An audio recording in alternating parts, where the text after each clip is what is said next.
आप तो जानते ही हैं यूपीएससी, एसएससी या बैंकिंग या किसी अन्य परीक्षा की तैयारी करने वाले विद्यार्थियों की कहानी हमेशा संघर्ष, मेहनत और धैर्य की मिसाल होती है। ये कहानी उन हजारों युवाओं की है जो अपने सपनों को साकार करने के लिए दिन रात एक कर देते हैं। ऐसे ही अमित नाम का एक लड़का छोटे से गांव से था।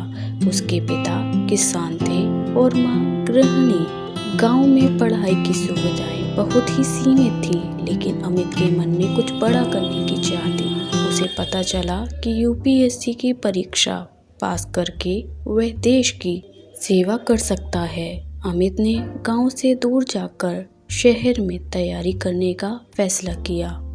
शहर में जाकर उसने एक छोटे से कमरे में रहना शुरू कर दिया।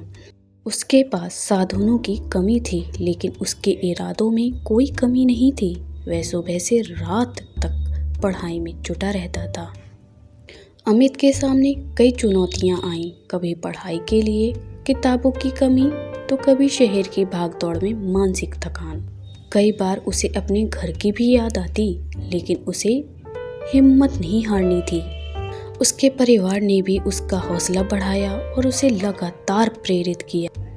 3 साल की कड़ी मेहनत और कई बार असफलताओं के बाद भी अंत में अमित ने यूपीएससी की परीक्षा पास कर ली।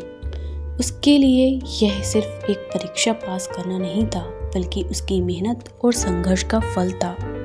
जब परिणाम आया तो उसके गांव में खुशी का माहौल था।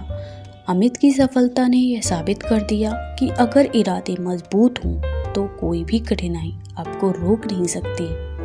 वह अब एक आईएएस अधिकारी है और देश की सेवा कर रहा है, लेकिन अपनी जड़ों को कभी नहीं भुलाया। वह समय समय पर अपने गांव जाता, बच्चों की पढ़ाई के लिए प्रेरित करता।